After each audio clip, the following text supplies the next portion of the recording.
And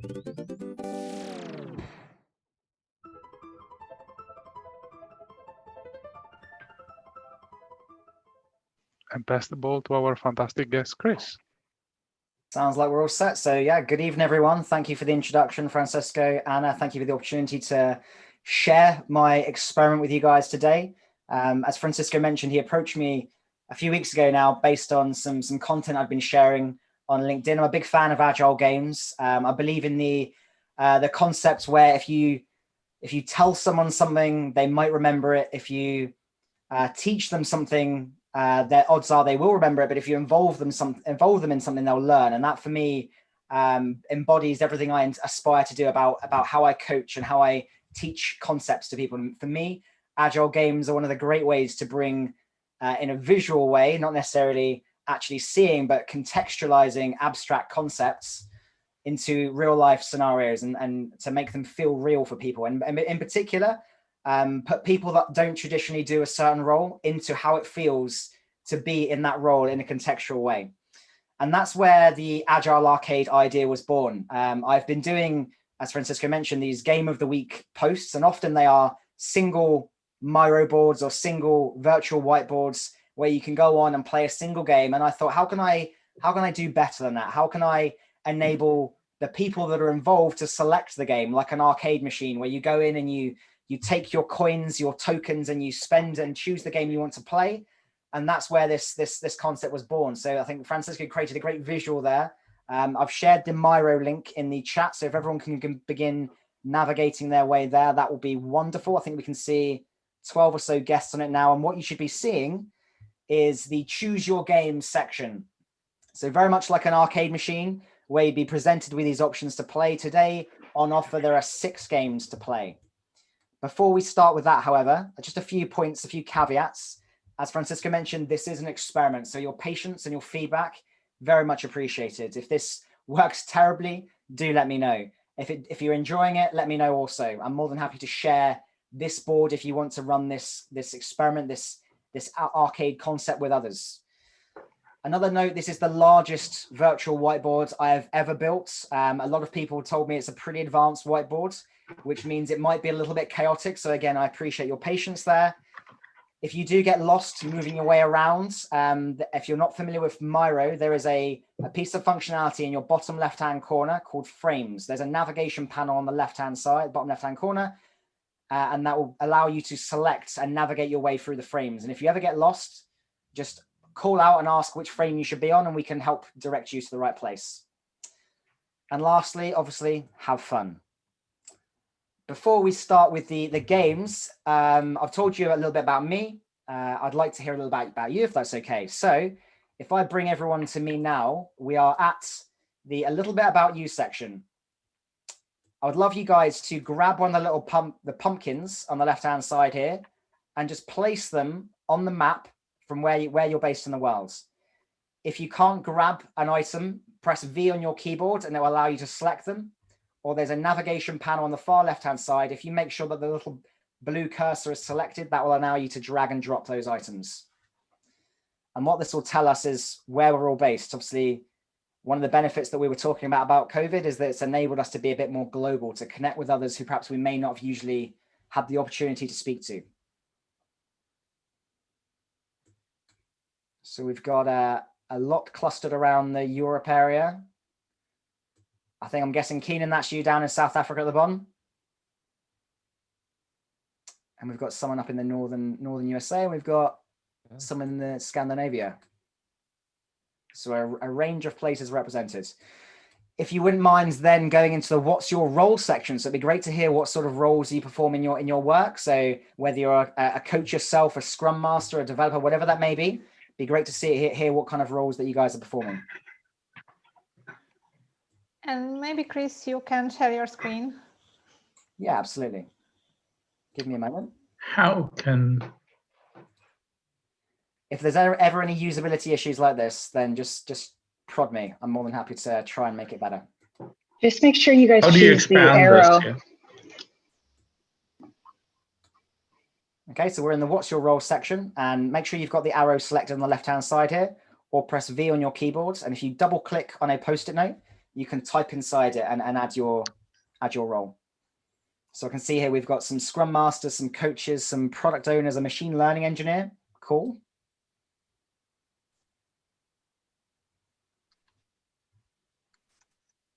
And you don't need to move the Scrum Master, your role onto the board necessarily.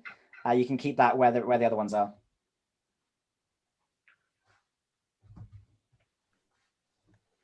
All right, so we've got a mixture of roles and a mixture of locations. Great to meet you guys. Now to the fun stuff. Let's go back to the games. Now, as mentioned, I'm a big fan of crowdsourcing the topics that are important to you guys. Rather than me selecting the game, I want you to select the game. So what I'm going to do is I'm going to give you a quick overview as to the 6 games on offer. And then I will invite you to drag the little coins on the left-hand side here onto the game that you most want to play. You'll have 2 votes each.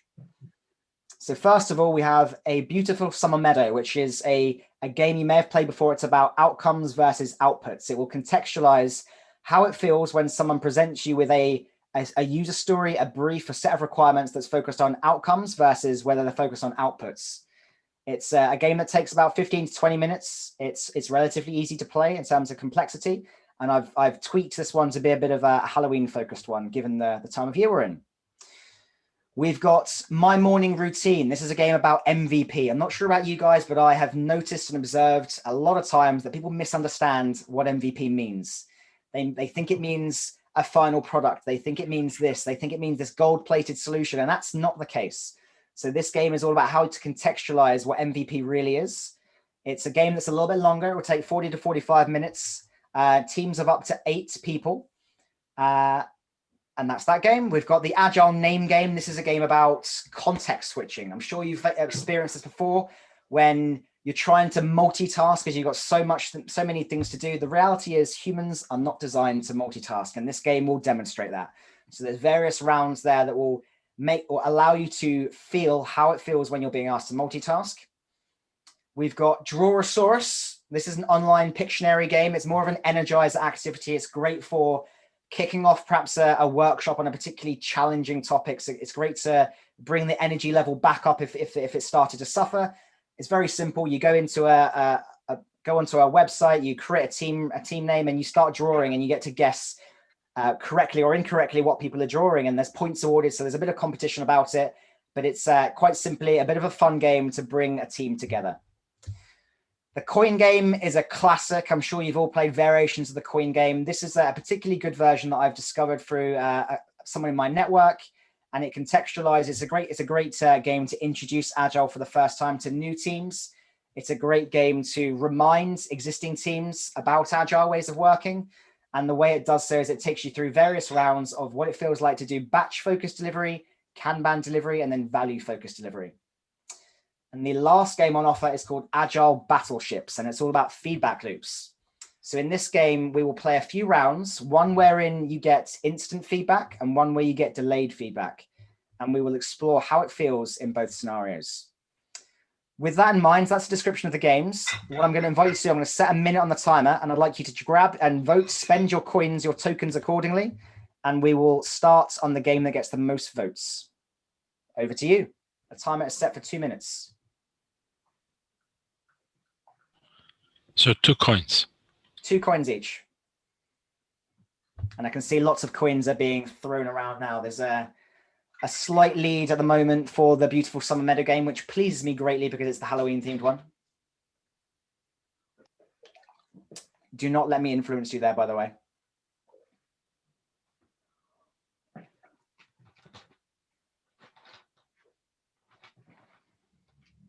Just to check. Oh, I must not have locked a screen there. Someone's moved the... there we go. I'm going to lock that. This is what I mentioned about chaos. There's so many moving parts as part of this board. I can't possibly lock down everything.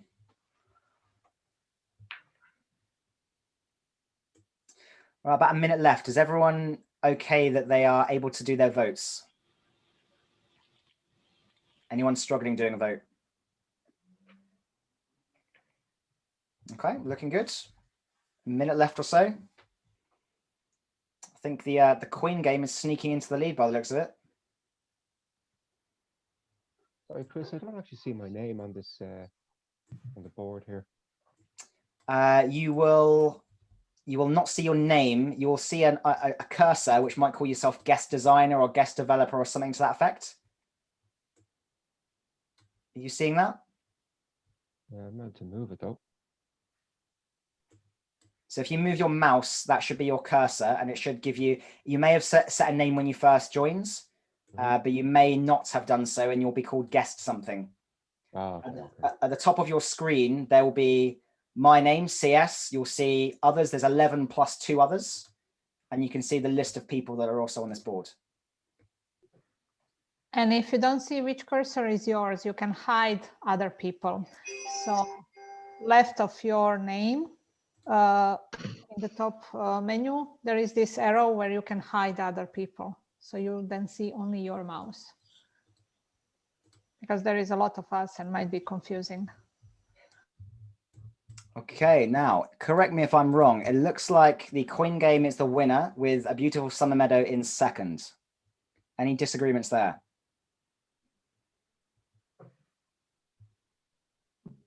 Nope. No? All right, wonderful. So we're going to play that game first. That's the winner. So we're going to start with the coin game. And the way to navigate to the coin game, you should see a little 8-ball next to those coins. A magic 8-ball. There's an arrow in the top corner of that. If you press that, it will navigate you to where you need to be. So we should all be over at the starting point where it says start here. If anyone's struggling to find that, let me know and I'll bring you all to me. Okay, so on this game, just a bit of credit, as this is not my game, it's not my creation. It's an online version by a guy called Steve Wells, someone from my network. And he created this as part of his website, Agile Simulations. There's lots of games on there, so I invite you to have a look in your own free time. This is a classic game, as I said, demonstrates Agile principles very well. So how it's going to work, what we're going to do is we're going to divide up into teams of 4. Now, what I'm going to invite you to do is in the organize your team section to the right here. And again, I'll bring everyone to me so you can see. We've got lots of Halloween themed team names here. I'm going to suggest, given the number of people we have, that we use Team Ghost, Team Ghoul, and Team Witch. And if everyone can start self-organizing and moving and putting their names against a team, obviously we need 4 people per team, and we'll go from there. Now, once we've got everyone in the right teams, we're going to navigate our way to this separate website, Agile Simulations, and we're going to create a game based on the team name we've just agreed that we're in. And you'll input your own name on this website so that we know who's in the teams. And then we'll send you off into your breakout rooms to play the game. The tool is very self-explanatory.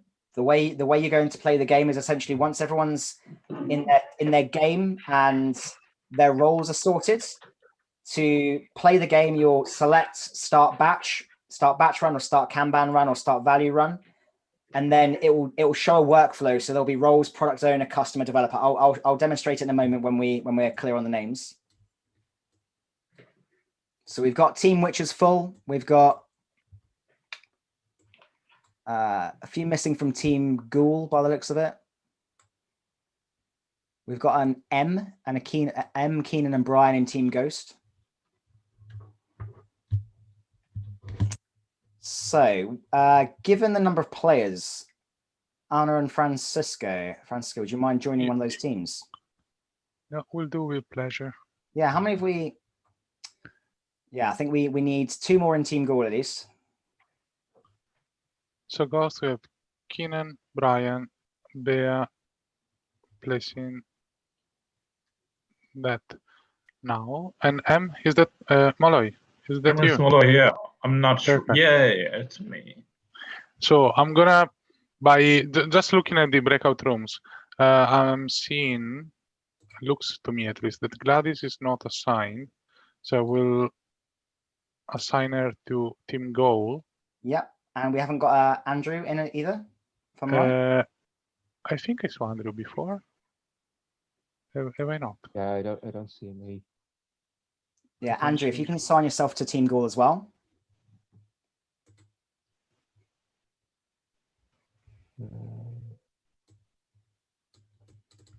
Seems to be. So Andrew, Team Ghoul. And we'll have. We've got Gladys in Okay. now. So we need Arno or Francisco in Team Goal as well.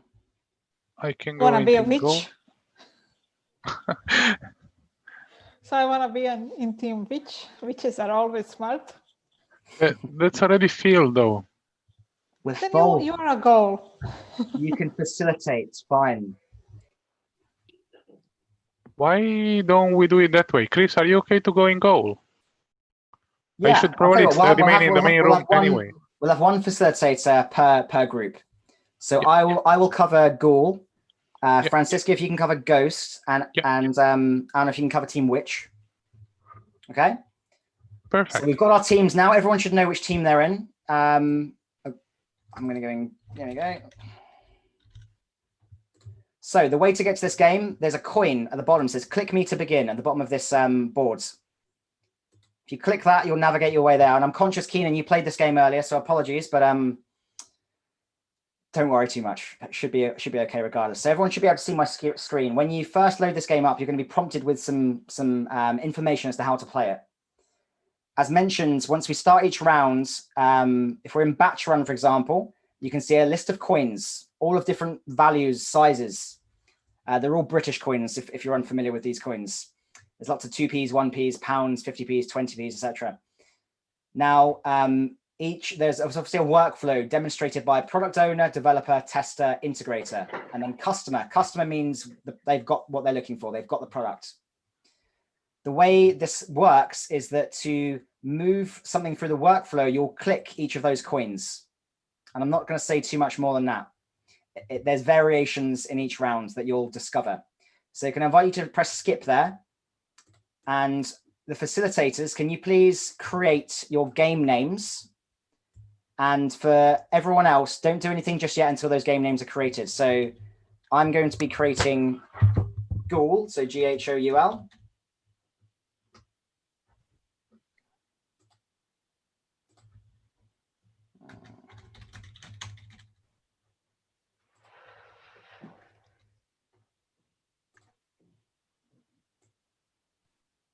So the workshop, it's Workshop Agile Arcade. So if you select Agile Arcade as a workshop, Francisco and Anna, and then add in the teams, Ghoul and Witch and Ghost. And then once those are set up, can you let me know? And then we can get everyone adding their team, their personal name in. Ghost ready? Ghost ready? How are you going, Anna?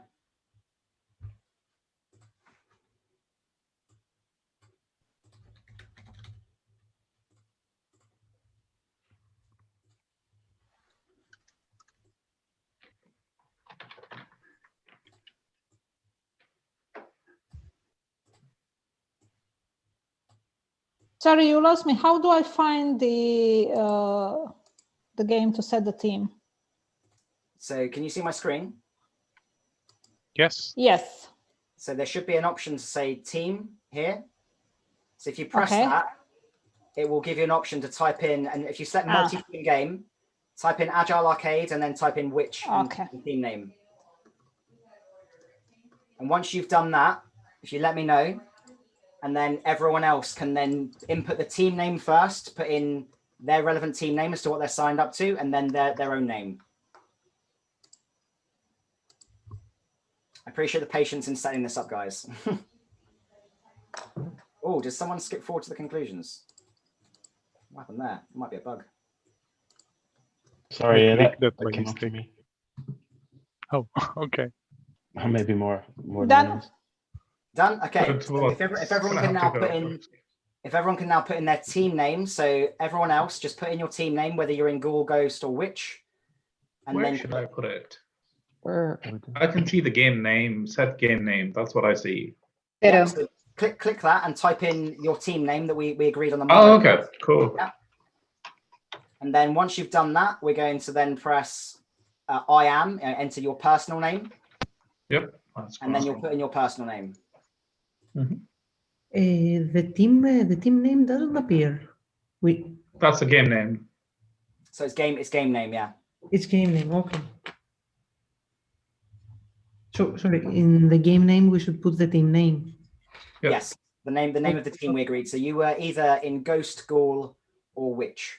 Okay, thanks. And I'm sharing the screen again now just to remind you in case you're not sure which one you're in.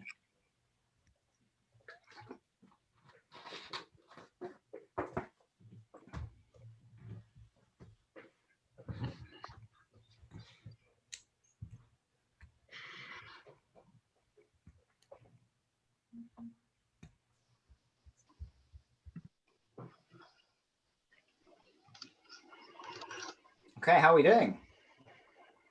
Okay, so do we need to add something in set my name as well? Yes, in set your name, put your own name in as well. Right, okay. So the outcome for each of the non-facilitators is to put in the team name under game name.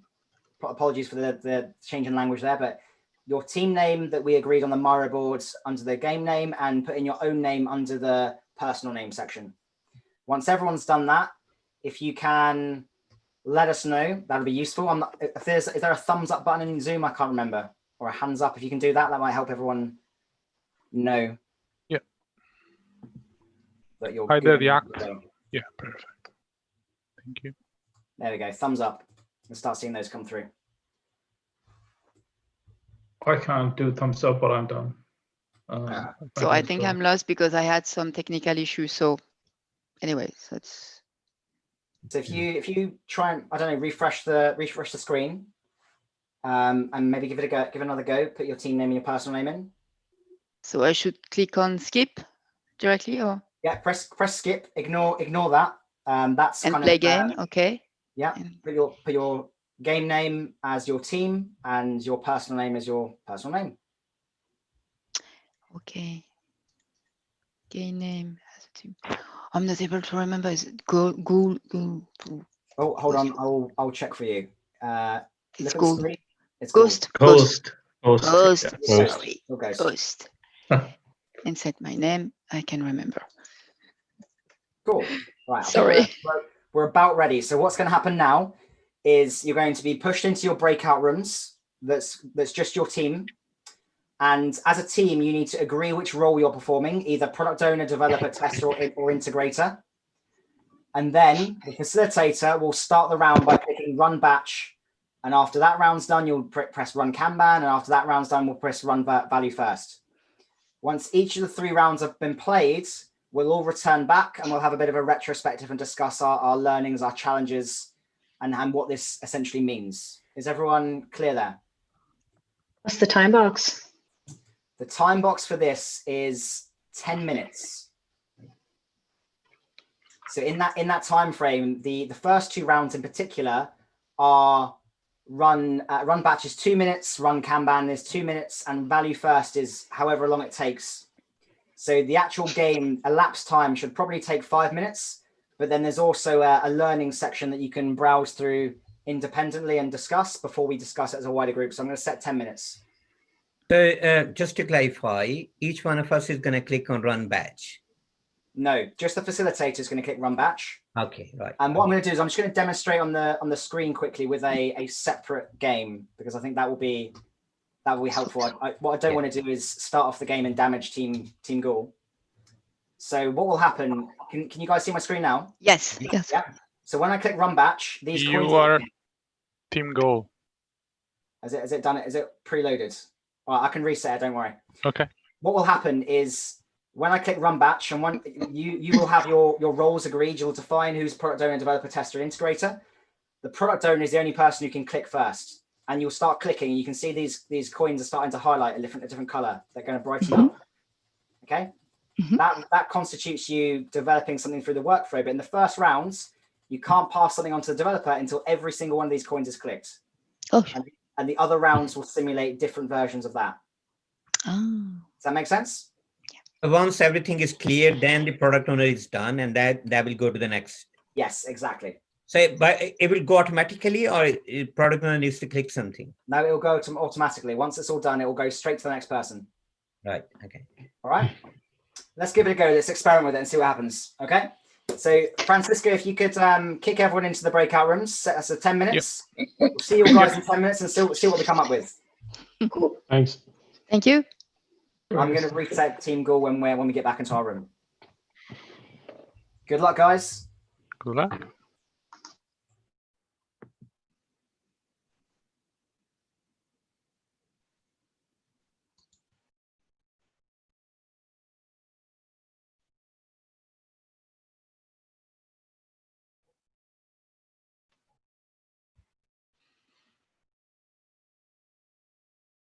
Andrew?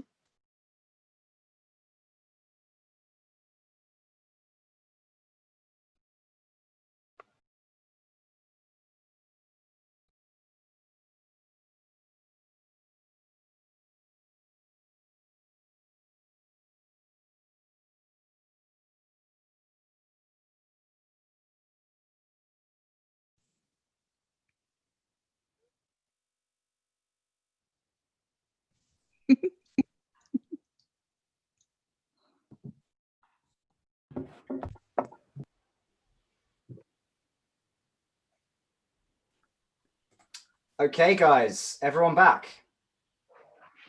Yep. Did everyone finish all 3 rounds? Yep. Yeah? Yep. Okay, I'm not sure, obviously from my perspective, when I was in Team Ghoul, I was facilitating and discussing what we learned as we went along, but I'd like to invite the wider group now to have a bit of a discussion. So how did it feel playing the batch rounds? Any observations?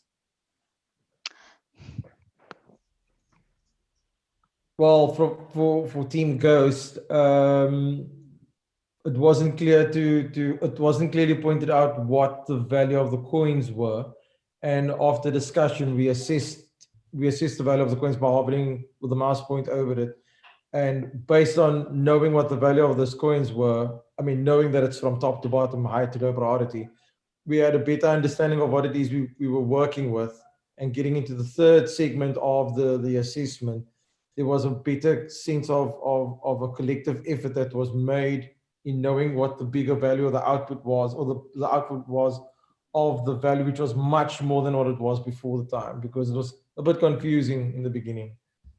And it was intentionally a bit confusing. What I try to do is not give too much information up front, so it actually simulates real life work, real life scenarios. So in round 1, you'll probably see there's a lot of, oh, what do I do? Oh, I've got to do this. And then there's frantic. And people are waiting around and going, what's going on? And it's a bit chaotic. Okay. So what do we feel batch delivery is an example of in the real world? Is there I have a question. Did you actually manage to deliver batch? Yeah, did anyone finish It's, Yeah, we did. Isn't it, Chris? Ghost it's a did. waterfall. Oh, congratulations. We Well were done. clicking fast, but we didn't manage. So you had to, we used the T-shaped skill, so not only product owner, everybody tried to do it. Oh, Okay. So No, in first we had in, yeah. Yeah, you gamed it a little bit. So what you're supposed to do is you're only supposed to click on your I own, know. okay? And what that would mean is in the first rounds, the product owner is just pressing lots of buttons and everyone's just watching them, waiting. Oh, no. Actually, we did the product owner managed to do it. Yeah, Not us. Sorry. I was like, Sorry. no, we didn't do it for run batch. No, we didn't do it. No. Okay. It was only product owner. But product owner did manage to do it. Yes, but the problem with that is the product owner finished their part. And if we think about that in the software world or the non-software world, all they did was define lots and lots of stories ready in a backlog, and they sat there not being worked on. It was a lot of waste of time. That was, it wasn't delivering any value. No, £0 in value was to deliver to the customer in round 1. And the way I describe round 1 is it's an example of waterfall delivery. Yeah. You need to finish every possible thing first, get it all signed off before you start the next phase. And the time frame between when you start something and deliver something can be quite a long time. And that means the feedback loop is really long. The customer doesn't get value quickly. Okay? That doesn't mean waterfall's bad. I'm just saying that in this scenario, it demonstrates how waterfall can work and what the consequences of it are. Now, let's also explore, I said, how it felt playing that round. As a person who wasn't a product owner, how did it feel? Frustrating. Why? Frustrating. Yeah, frustrating. Yeah, true. Because you're waiting. Yeah. You're waiting. You can't do anything. Yeah, waiting. So that's an example of waste, right? There's people sitting around doing nothing, waste in the system. How did it feel as a product owner? Maybe. I think Ian could probably. So I think the product owner will be kind of, the person, everybody's going to point the finger, look, we did not get anything. Yeah, so that person is the one sat there waiting, doing as much as they can to get something to the next person in the workflow, and they're feeling that pressure to deliver, and no one's helping them, right? And everyone's just sat around, and they're the only one doing work. It doesn't. I don't imagine that's very motivating. Okay, so let's explore round two. Round two, Kanban. How does it feel playing the Kanban round compared to the batch rounds? Better. Much better. Yeah, much better. Yes. Okay, We could get the items in intervals, so we can then pass it around to the next person as such. So there was a bit of a trip. We could see some movement, some achievement being done every now and then. Absolutely. Bit of control. Yeah. There's a constant flow. Constant Yeah, flow, right. Or bottleneck. You could see the bottleneck, too. Yeah, absolutely. Yeah. Mouse isn't working. Yeah. So you had clear transparency. You could see where something was stuck in the flow, and you could prompt your teammate. Oh, look, you haven't moved along yet. You haven't done that yet. Come on, we've got to finish this. There's an element of transparency and visibility that's there. There's less waste because people are actively playing their part. What do we think that's an example of compared to waterfall? It's iterative, so you get it, like it's faster. It's faster, yeah. It's more agile. Obviously, it's Kanban as an approach, but the speed in which you can give value to your customer, because you've broken things into smaller chunks, is faster, is better, and it's more motivating to be involved in it because you're actively collectively working together. There's less waste in the process. I imagine it was more fun, but the ultimate result was, and I'm not sure what was the result for other teams, how much value they delivered in Team Ghost and Ghoul, etc. Maybe you guys could share. How much value did you deliver in Kanban round? £20. I think for Ghost, this was, I think, more than £20 or sort of thing, right? Let me see. Yeah, 20 all of it, yeah. £20, yeah. Okay. So in the full 2 minutes, you delivered £20 of value. That was the same in Team Ghoul, and I imagine it was similar in Team Witch. Yeah, but it took a minute to deliver. Yeah, it was we quicker took too. Yeah. Yeah, the first time you delivered some value was later than in another round, and the items you were selecting, I imagine, and tell me if I'm wrong, they were just here, there, and everywhere. You were just clicking whatever you could. There was no prioritization. There was more thought as to, oh, should I select the thing that's got the most value and work on that first? It was just, I'm going to press as much as I can, as hard as I can, and then the next person's going to do the same. You assumed the backlog was prioritized already. The product owner hasn't quite done their job there. So £20 is the maximum anyway you can get. Yes, £20 is the maximum.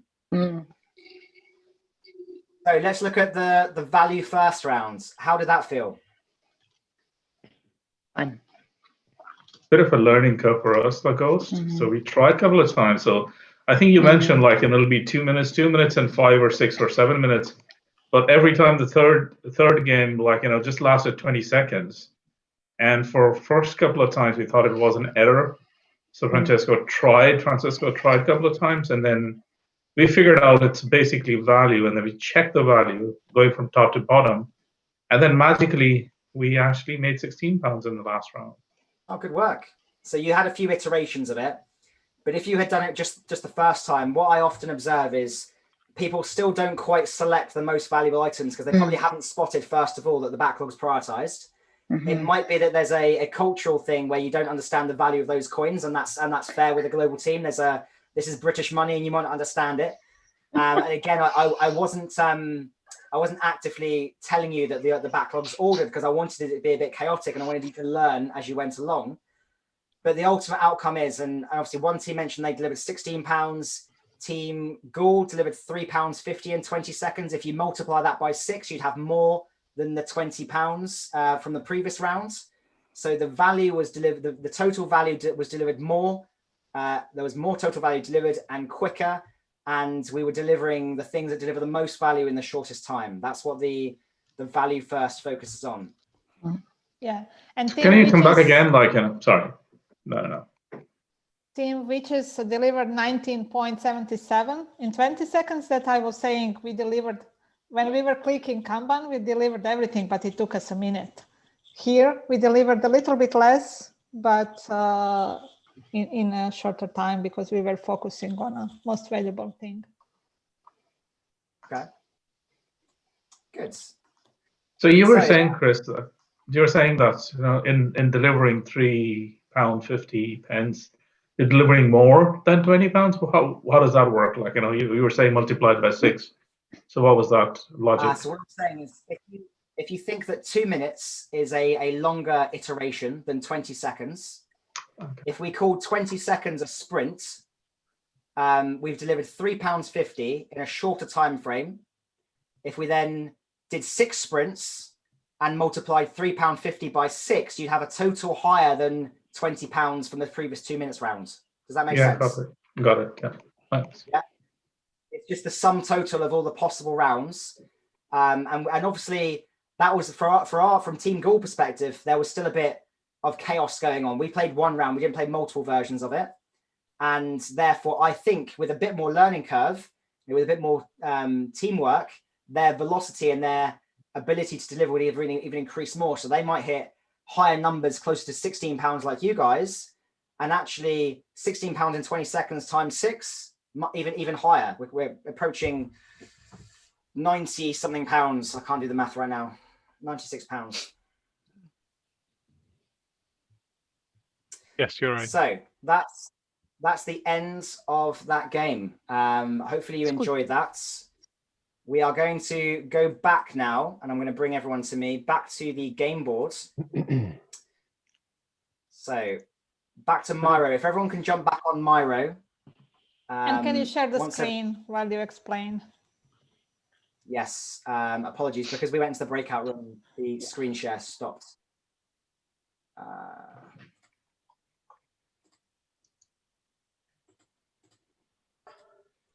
Let me know if you can see. Yeah. Oh, I'm a little bit giddy now because we get to play my beautiful Summer Meadow game. Okay. So you're going to click the Space Invader. There's a little arrow above the Space Invader. I'm going to bring everyone to me quickly. Oh, actually, I'm not going to do that because lots of people have navigated away. But I'm going to move there, and I'm going to bring everyone to me at the start of the beautiful Summer Meadow game. Voila. So, oh, cool. This is a template of my own creation as part of my own company. And it's a special credit goes to David Barnhold, who shared the original version of a beautiful summer meadow game. And I've created a Halloween themed version of it. So if you navigate using the arrow again, there's lots of arrows throughout this board that will take you around the place. Is that arrow not working? How strange. So which arrow we need to click? Don't worry, I'll bring you to me. Again, a bit of chaos. Let's see that. A bit of chaos because there's so much going on this board. Right, outcomes versus outputs. Okay. So what we're going to do is I'm going to set a 2-minute timer. And I'd like to invite you guys to input in the column, what is an outcome? And then in the column, what is an output? I want to hear your understanding of what these mean and what they are. Don't worry about if it's right or wrong. It's just a collective understanding as to what we believe these words mean. So a 2-minute timer started. In the same way we have previously, double click on those post-it notes, input your thoughts. What's an output versus what's an outcome?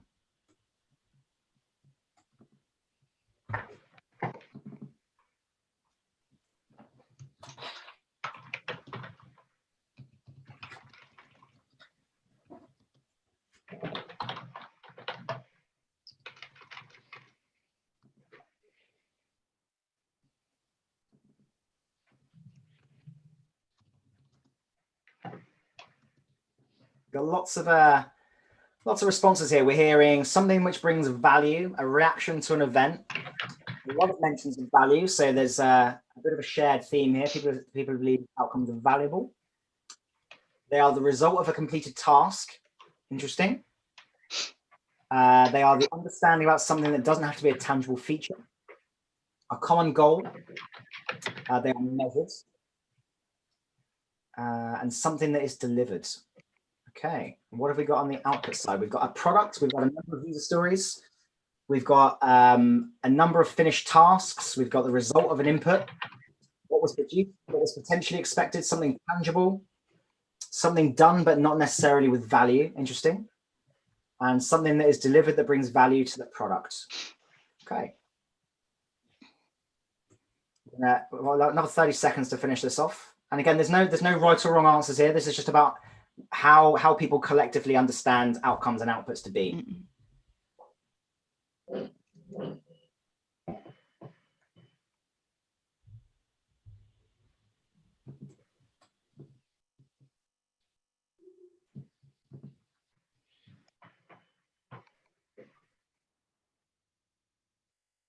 Last 5 seconds then.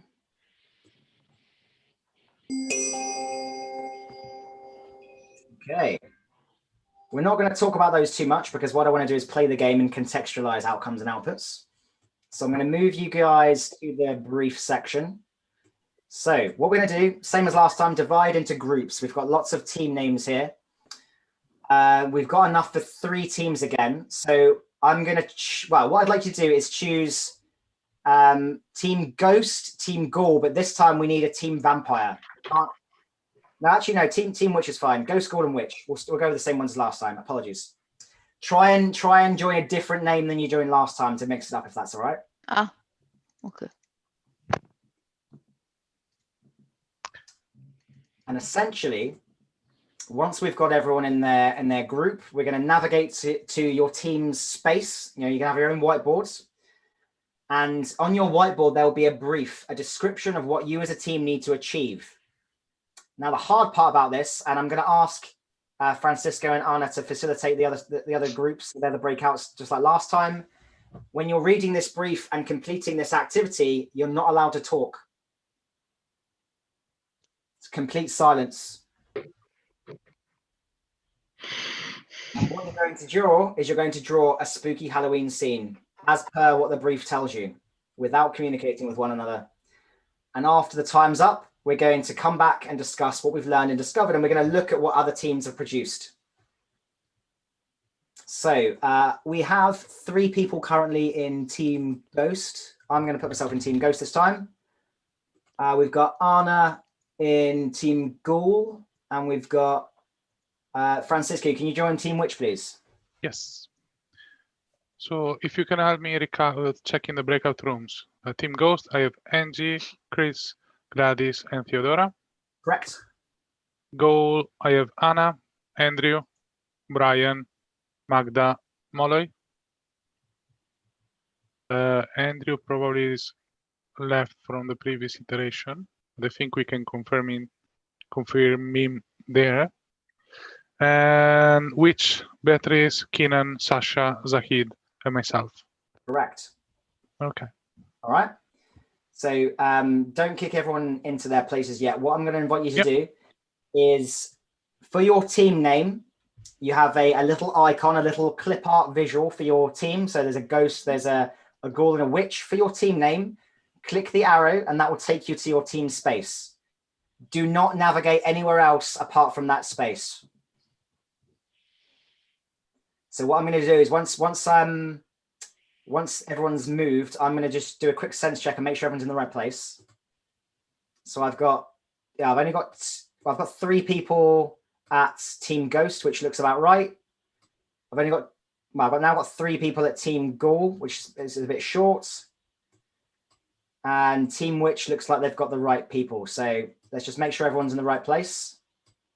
If you need help navigating, in the frames, in the bottom left-hand corner, you have the ability to scroll through and find the frame titled A Spooky Halloween Scene and the team name, and that should also help navigate you there. Okay. So again, don't communicate, don't talk about this brief, but what you're going to do is you're going to draw this inside this white box on your place. You need to draw it hand drawn. So there's a button on the left-hand side that says pen. If you guys can see on my screen. Yeah. Yeah. So if you click that, that gives you the option of pen, and it gives you colors as well, so you can start drawing. All right, don't start drawing until the timer starts. Just We one just- last question. It's a drawing and we are not importing any outside images that Miro allows. It's only hand drawn. No, it's hand drawn. I mean, it would be too easy if I said you guys could import. It's way too easy. Can we use shapes? You can use shapes. Yeah, I'll allow you to Yeah. use shapes. You can use any functionality within Miro, but no copy and pasting of images from externally. All right. So, Chris, could you see what team I'm in? I'm having trouble seeing the screen here. sorry, what was that? Could you see what team I'm in here? I'm having trouble seeing the screen. You should be goal, Andrew. Goal. In goal again. I don't know why my name's up there, but Do we need to go to breakout rooms since we are anyway not talking with each other? No need. If there's actually, there's a good point. There's no need because we're not talking. There's no need to go to the breakout rooms. Very, very good point. Hadn't thought about that. So yeah, hold fire on that, Francisco. But I will set a timer. Everyone has 2 minutes to draw to their brief. Can I confirm everyone is clear on what you're doing in the next 2 minutes? No talking. Draw your brief, a spooky Halloween scene, as per what it says on your screen. You have 2 minutes starting now. Good luck.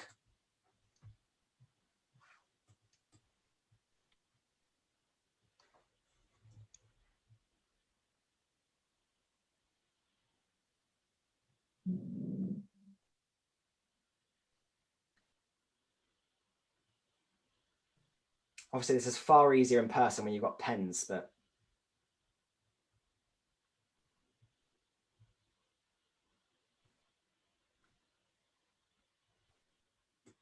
I'm tempted to stop. I want to look at other people's boards, but I'm also sharing my screen. I don't want to do that. The idea isn't to influence what other people are seeing. I'll just leave it here for now.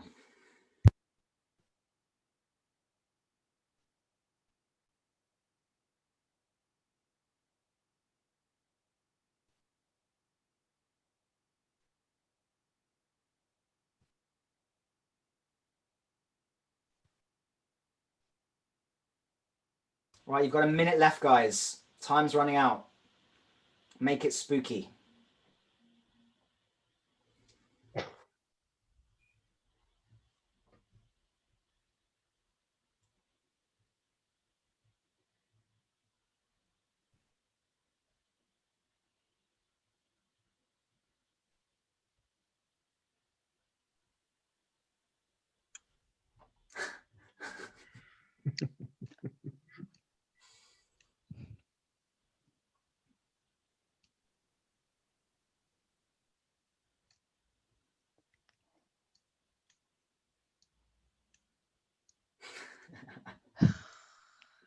I love this game. Last 5 seconds. Finish up what you're doing. Do.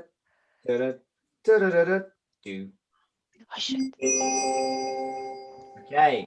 All right. You can't write on this. You can't type on the screen. Okay. So, can everyone still see my screen? All right. Yeah, we can. Okay. So, 2 of you teams had this brief. Draw a spooky nighttime Halloween scene with some pumpkins, ghosts, and skeletons in a graveyard. Team Ghosts have produced something that kind of looks a bit like a graveyard. We've got a vomiting pumpkin. We've got some dead bodies strewn around. We've got a gravestone. We've got more gravestones, some pumpkins, some ghosts. I'm not sure what that is, but it resembles something. How about this one's chaotic as well. So they also had the same brief. We've got again some interesting pumpkin shapes, some skeletons on the ground. I think that's a ghoul, maybe. That looks like a fish. There was an ET there as well. Okay. Now, can anyone guess what type of brief was this? Was this outcome or output? Outcome. Outcome. Why was it outcome? It looks like outcome. Why was it an outcome? Because I think it's like an end result here. It's a what? Sorry. End result, like you got kind of end product there. Yeah. Okay. Any other thoughts?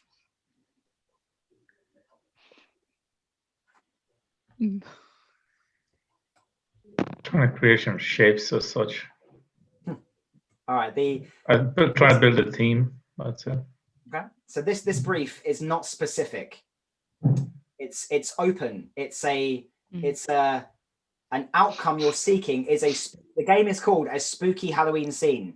All right. And the outcome was, well, it's a bit spooky. There's various creatures and goblins everywhere, and it looks like a Halloween scene. Now let's have a look at what happened in the other rounds.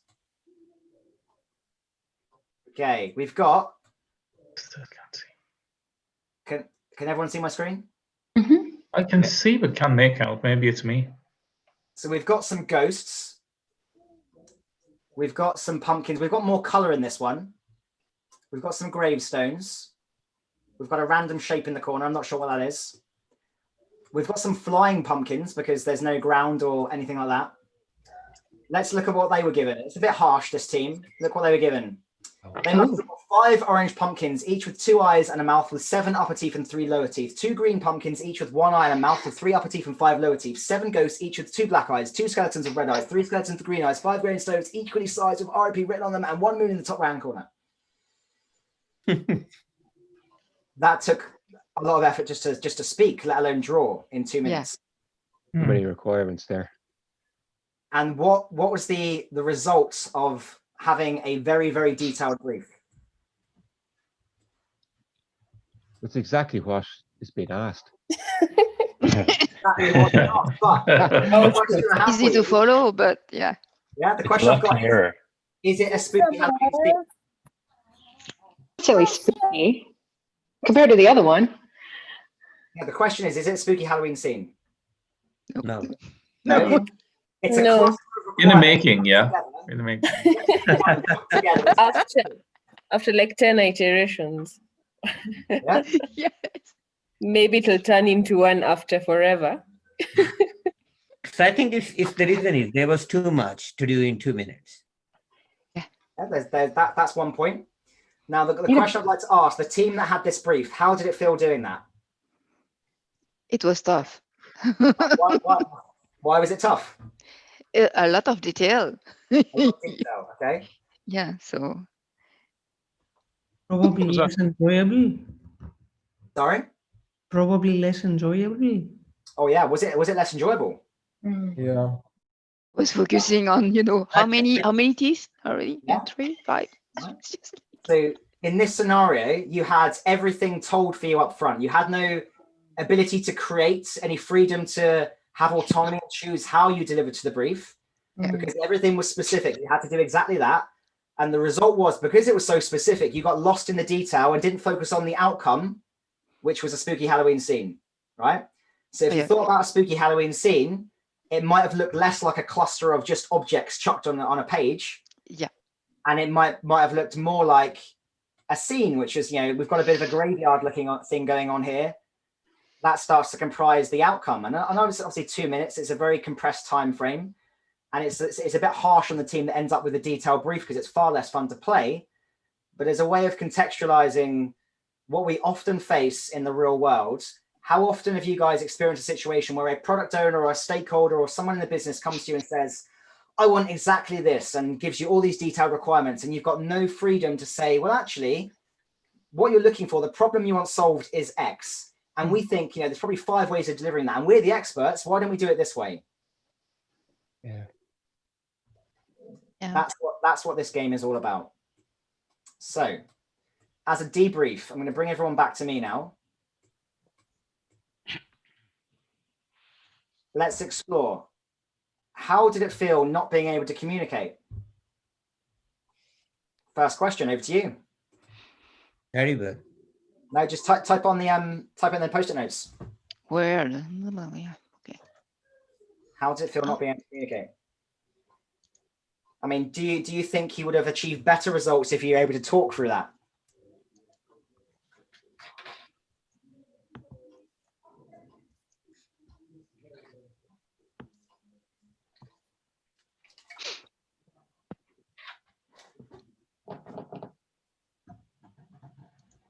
Someone's still playing the game because they're drawing again.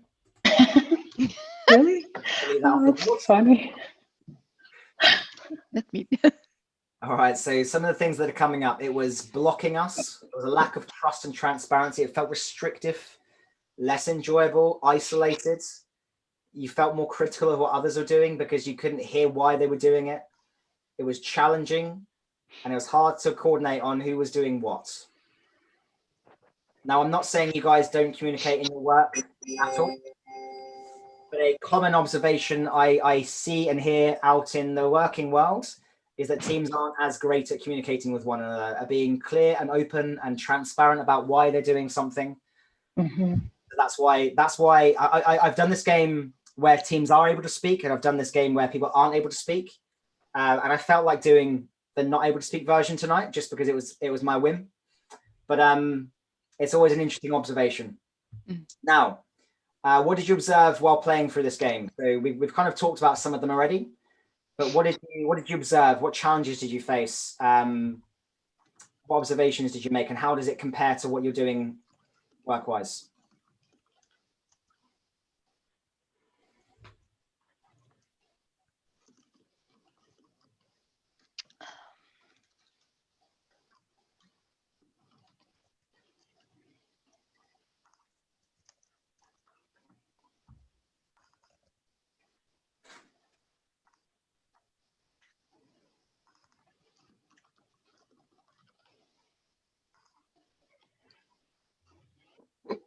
All right, so about half a minute left, 30 seconds. So we've got a limited tool set, lack of vision, felt creative. There was a more creative requirements or creative solution when the requirements aren't too specific. When there was more detail, there was less freedom, absolutely. It's important to focus on the goal and outcome. And yeah, people doing this. Too much detail, what to do? I will just do whatever I can. All right. Next question. How can you focus? So if you were to go into work tomorrow, what could you do differently to be more outcome focused with the people you work with? What experiments could you try to enable you to provide those you work with more of an outcome focus than an output focus? Start with why. Yeah, quote Simon Sinek.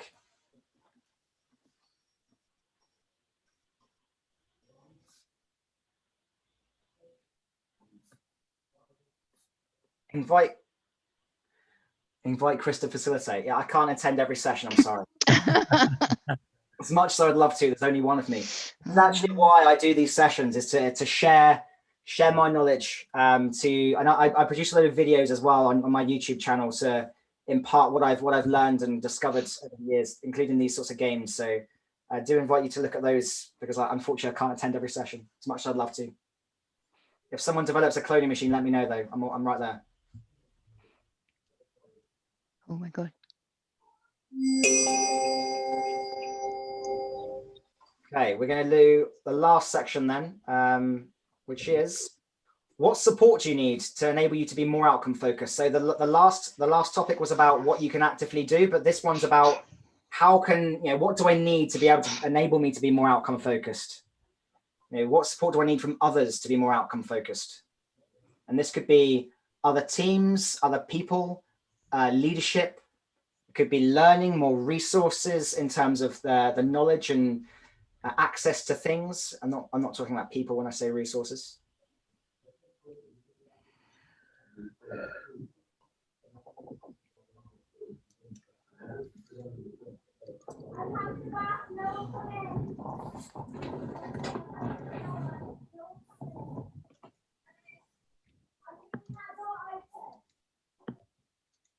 All right, about 20 seconds left. When does this meetup run till, Francisco? 8:30? 8. So 8. In 15 minutes. No worries. Well, I think that means that with the end of this game, it will mean time to kind of start wrapping up and collecting feedback. If that's okay. As I said, this is an experiment, and hopefully it's been a good one. Chris, question from the chat. Yes. Where's your YouTube channel? Maybe we can post that later in the meetup. It's already on the board, and I'll share that as part of the wrap up. Beautiful. I've already thought about that. Don't worry. Fantastic. Okay, so that is game over. Let's navigate our way back to the start. So what have we covered today? We explored and learned where we were in the world. Lots of locations covered, lots of roles covered. We've played 2 games, 2 of the 6 games on offer. There's a bunch of others available also. What next? So as mentioned, I'm going to bring everyone to me so you guys can see. Hold on. And I'm still sharing my screen. So there's my LinkedIn. I am the virtual agile coach. If you went to linkedin.com / the virtual agile coach, you'll find me, or you can search for Chris Stone. My YouTube channel is youtube.com / the virtual agile coach. It's quite easy. And I can paste the link into the chat so that you can see. One moment, I will do that. I think Joe pasted that already. The short URL of that, but should be the same. Yes. If that's already done, wonderful. Feedback then. So with regards to this Agile Arcade, as mentioned, it is an experiment. It's the first time I've done this. It's a game within a game. It's gameception. It's chaos. But I'm keen to hear how it went for you guys. More importantly, you tonight were my customers. So I'm keen to hear how it was for you. So if you wouldn't mind spending some time answering the questions, how could this session have been more useful to you? What went well in the session? And what would you like to see more or less of? There's lots of post-it notes there for you to chuck your thoughts in. And there is one question in chat. Can we utilize these games at work? Yes. So the answer is my whole ethos is about being open source always. So anything I produce on YouTube, any boards I create, any styles of facilitation I do will all be freely accessible. So if you'd like to access this board, if you have a Miro account, then what you can do is either contact me on LinkedIn or drop me an email. My email is on here, and I will send you a downloadable copy of this Miro board that you can then export onto your own instance. Unfortunately, the way that Miroverse works, if you're familiar with Miroverse, it's their collection of templates. It's not very agile in terms of how they load boards on there for wider use for everyone. So I've got lots of things that I've put forward, but it takes months for it to actually appear. So at the moment, the best way to get access to what I'm doing is to speak to me personally, and I'll send you a copy. Either or, what I'm planning to do when I get time is I will add downloadable versions so you can self-serve on my website.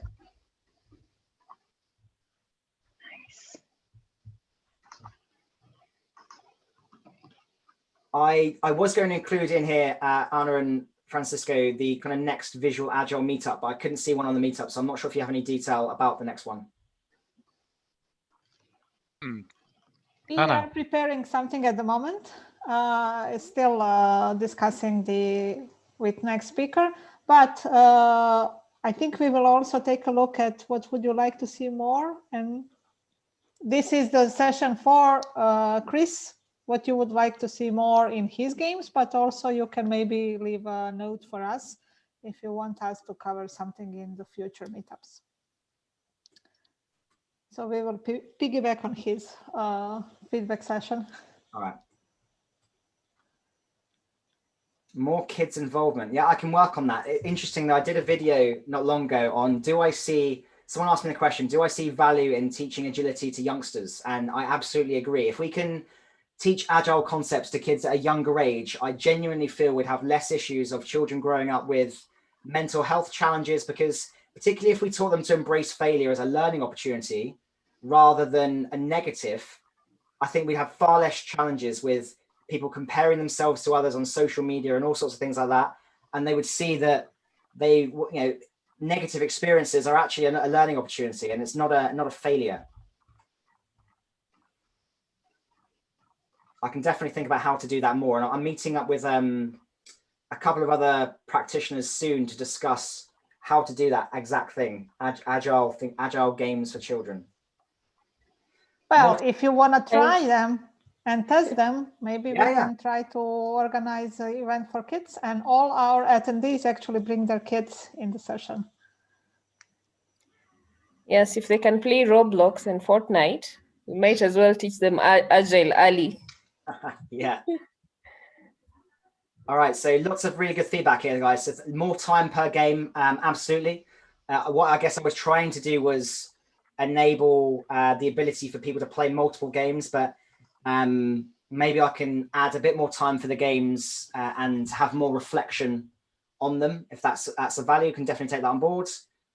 Great to see a lot of good feedback about what went well. So glad people enjoyed it. That's what it's all about. It's about having fun. And then I guess the most common theme seems to be more time. So it sounds like you guys want more of this. I do have a game about story point estimation, by the way. So I can definitely add that to the repertoire. That can be game bundle 2.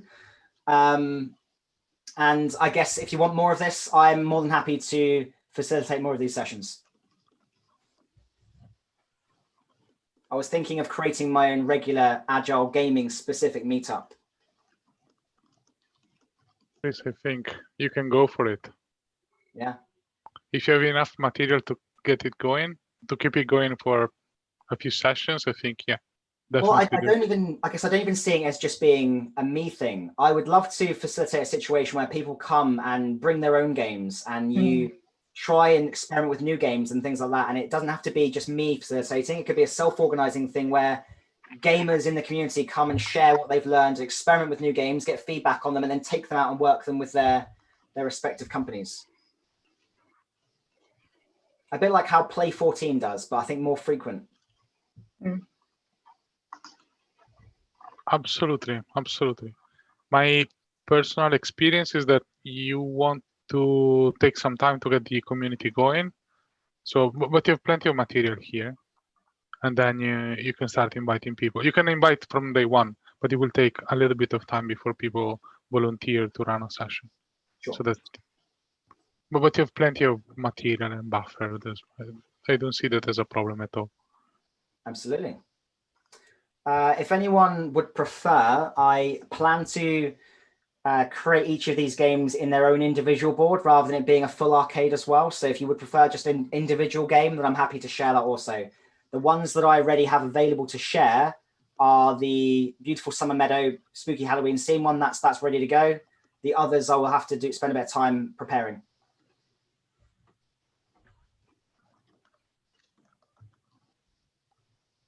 I think the feedback's done, so I think we're good to go. Is there anything anyone else wants to share, talk about, raise while we're here?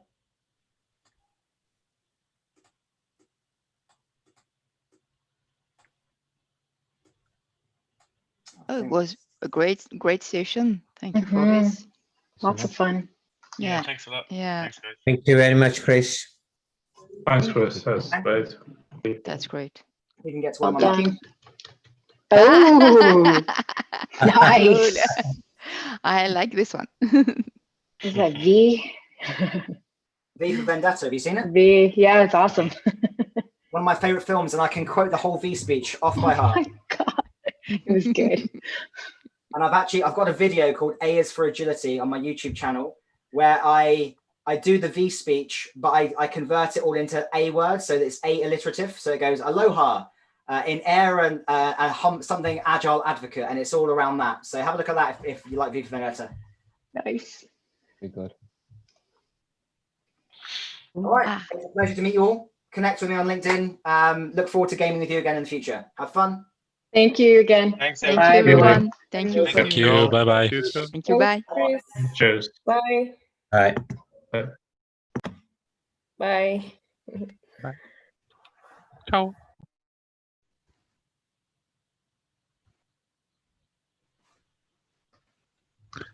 Okay, let's stop recording.